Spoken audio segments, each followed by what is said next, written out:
Hey guys, good morning, good evening, good afternoon. This is Ron again from wapinas.com, and we're doing a quick unboxing of the Cloudfone Thrill Boost.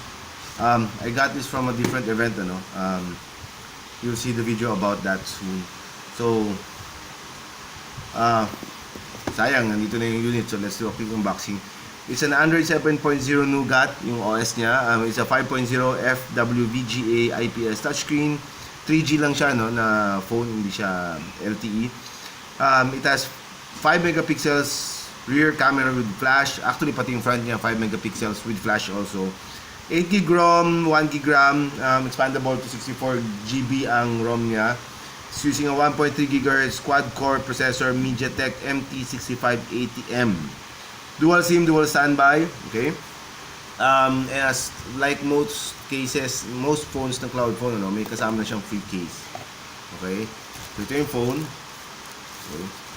Actually, kinabit na nila yung screen protector before they gave it to me. So it comes with the standard, ito yung silicone case niya. As you can see, yung malambot na klase, no? It also comes with the wire, the USB wire, the charger, the wall charger, and the headset. Mukhang maganda yung headset niya, no? Kulay green ako nakikita. Green yung ko yung sa loob. Kita nyo? Okay. Hindi ko na bubuksan. Ito yung gagamitin yung headset. Okay. Palat siya. Okay, alisin natin. So here's the phone. Oop, sorry, tinamaan ko yung camera. Okay. We'll power it on while we're talking. Okay. So, as you can see, sabi 5 megapixels yung rear, 5 din yung front. Power button, volume buttons are all on the right side. Walang port sa ilalim, ano. Ito yung loudspeaker, micro USB port, and the headset jack, diba? So yan, it's turning on already. It's a dual SIM phone, removable battery. Ayan, may notch. Ayan, kita nyo, may notch. So, baka hindi pala nakita kanina, sorry. Yan yung power button, volume buttons, okay.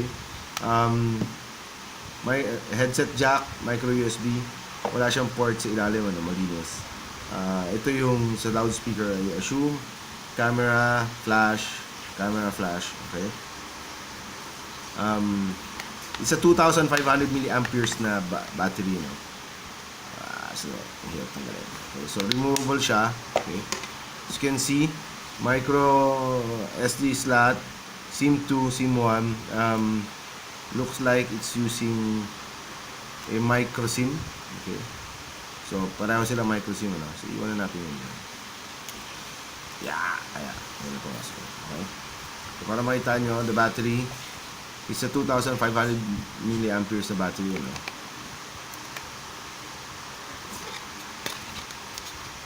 Okay. Iwan ko na naman. Okay.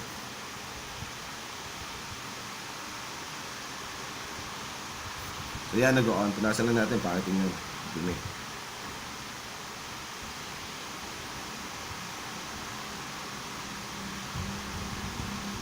So this is silver, if I assume.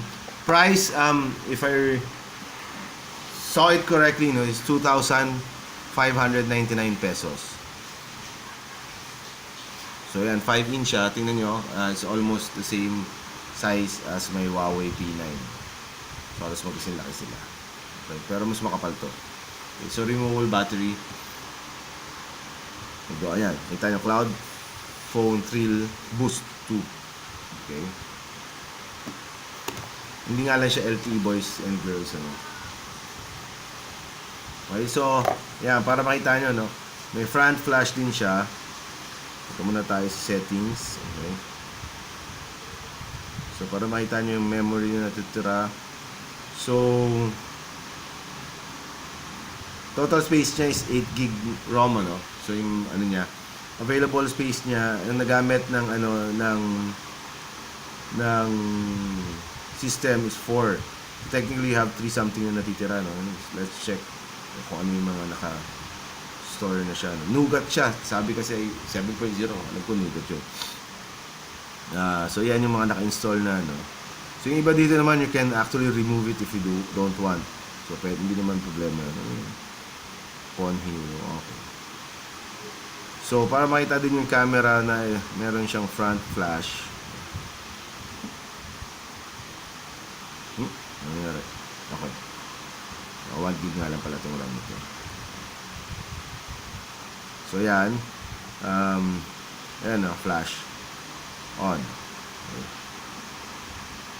Off. Lagyan na yung auto. Okay. So, kita nyo yung pangit ko mukha. Okay.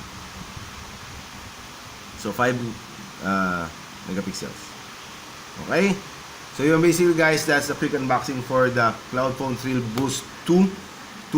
Kasi I think may Cloudfone Thrill Boost 1 siguro. So, thanks for watching guys. I think I know it's already available. Ito yata yung sinale nila sa Lazada nung December. So, double check din na lang. Thanks guys. Bye! And don't forget to subscribe on the lower right of the screen. Thanks guys. Bye.